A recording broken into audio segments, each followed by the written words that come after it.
السلام علیکم ورحمۃ اللہ وبرکاتہ۔ حدیث نمبر 481 صحیح بخاری۔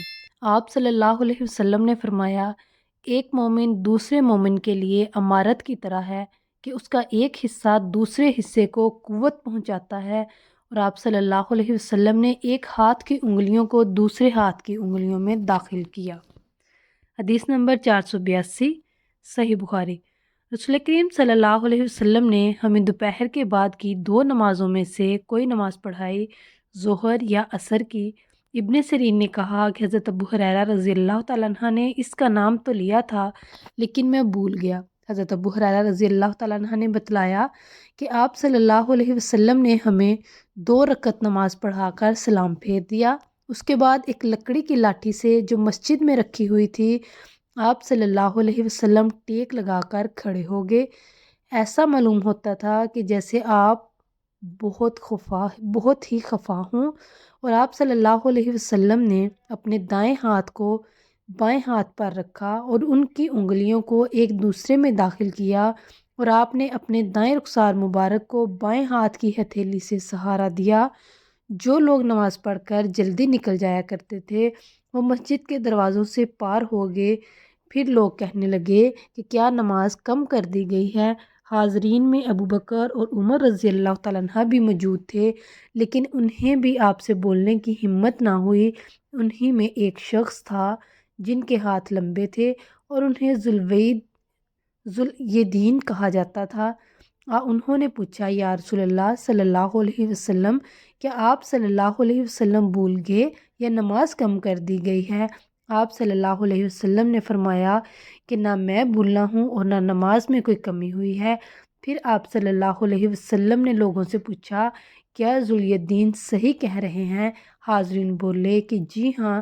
یہ سن کر آپ صلی اللہ علیہ وسلم آگے بڑھے اور باقی رکعتیں پڑھی، پھر سلام پھیرا، پھر تکبیر کہی اور سہو کا سجدہ کیا، معمول کے مطابق یا اس سے بھی لمبا سجدہ، پھر سر اٹھایا اور تکبیر کہی، پھر تکبیر کہی اور دوسرا سجدہ کیا، معمول کے مطابق یا اس سے بھی طویل، پھر سر اٹھایا اور تکبیر کہی۔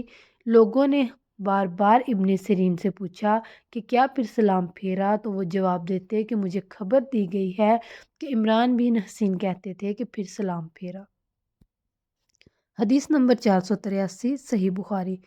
وہ مدینہ سے مکہ تک راستے میں کئی جگہوں کو ڈھونڈ کر وہاں نماز پڑھتے اور کہتے کہ ان کے باپ حضرت عبداللہ بن عمر رضی اللہ تعالیٰ عنہ بھی ان مقامات پر نماز پڑھا کرتے تھے، اور انہوں نے رسول اللہ صلی اللہ علیہ وسلم کو ان مقامات پر نماز پڑھتے ہوئے دیکھا ہے۔ اور موسیٰ بن عقبہ نے کہا کہ مجھ سے نافع نے ابن عمر رضی اللہ تعالیٰ عنہ کے متعلق بیان کیا کہ وہ ان مقامات پر نماز پڑھا کرتے تھے، اور میں نے سالم سے پوچھا تو مجھے خوب یاد ہے کہ انہوں نے بھی نافع کے بیان کے مطابق ہی تمام مقامات کا ذکر کیا، فقط مقام شرف روحا کی مسجد کے متعلق دونوں نے اختلاف کیا۔ حدیث نمبر 484 صحیح بخاری۔ ان حضرت صلی اللہ علیہ وسلم جب عمرے کے قصد سے تشریف لے گئے اور حجۃ الوداع کے موقع پر جب حج کے لیے نکلے تو آپ صلی اللہ علیہ وسلم نے ذوالحلیفہ میں قیام فرمایا۔ ذوالحلیفہ کی مسجد کے قریب آپ صلی اللہ علیہ وسلم ایک ببول کے درخت کے نیچے اترے، اور جب آپ کسی جہاد سے واپس ہوتے اور راستہ ذوالحلیفہ سے ہو کر گزرتا یا حج یا عمرہ سے واپسی ہوتی تو آپ وادی عتیق کے نشیبی علاقے میں اترتے۔ پھر جب وادی کے نشیب سے اوپر چڑھتے تو وادی کے بلائی کنارے کے اس مشرقی حصے پر پڑاؤ ہوتا جہاں کنکریوں اور ریت کا کشادہ نالہ ہے، یعنی بطحا میں۔ یہاں آپ صلی اللہ علیہ وسلم رات کو صبح تک آرام فرماتے۔ یہ مقام اس مسجد کے قریب نہیں ہے جو پتھروں کی بنی ہے، آپ اس ٹھیلے پر بھی نہیں ہوتے جس پر مسجد بنی ہوئی ہے۔ وہاں ایک گہرا نالہ تھا، عبداللہ بن عمر رضی اللہ تعالیٰ عنہ وہیں نماز پڑھتے، اس کے نشیب میں ریت کے ٹھیلے تھے، اور رسول اللہ صلی اللہ علیہ وسلم وہاں نماز پڑھا کرتے تھے۔ کنکریوں اور ریت کے کشادہ نالہ کی طرف سے سیلاب نے آ کر اس جگہ کے آثار و نشانات کو پاٹ دیا ہے جہاں حضرت عبداللہ بن عمر رضی اللہ تعالیٰ عنہ نماز پڑھا کرتے تھے۔ حدیث نمبر 485 صحیح بخاری۔ نبی صلی اللہ علیہ وسلم نے اس جگہ نماز پڑھی جہاں اب شرف روحا کی مسجد کے قریب ایک چھوٹی مسجد ہے۔ عبداللہ بن عمر اس جگہ کی نشاندہی کرتے تھے جہاں نبی کریم صلی اللہ علیہ وسلم نے نماز پڑھی تھی۔ کہتے تھے کہ یہاں تمہارے دائیں طرف جب تم مسجد میں قبلہ رو ہو کر نماز پڑھنے کے لیے کھڑے ہوتے ہو، جب تم مدینہ سے مکہ جاؤ تو یہ چھوٹی سی مسجد راستے کے دائیں جانب پڑتی ہے۔ اس کے اور بڑی مسجد کے درمیان ایک پتھر کی مار کا فاصلہ ہے یا اس سے کم یا زیادہ۔ حدیث نمبر 486 صحیح بخاری۔ اس چھوٹی پہاڑی کی طرف نماز پڑھتے جو روحا کے آخر کنارے پر ہے، اور یہ پہاڑی وہاں ختم ہوتی ہے جہاں راستے کا کنارہ ہے۔ اس مسجد کے قریب جو اس کے اور روحا کے آخری حصے کے بیچ میں ہے، مکہ کو جاتے ہوئے اب وہاں ایک مسجد بن گئی ہے۔ عبداللہ بن عمر رضی اللہ تعالیٰ عنہ اس مسجد میں نماز نہیں پڑھتے تھے، بلکہ اس کو اپنے بائیں طرف مقابل میں چھوڑ دیتے اور آگے بڑھ کر خود پہاڑی عرق طیبہ کی طرف نماز پڑھتے تھے۔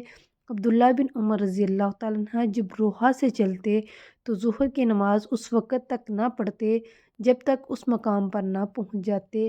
جب یہاں آ جاتے تو ظہر پڑھتے، اور اگر مکہ سے آتے ہوئے صبح صادق سے تھوڑی دیر پہلے یا سحر کے آخر میں وہاں سے گزرتے تو صبح کی نماز تک وہیں آرام کرتے اور فجر کی نماز پڑھتے۔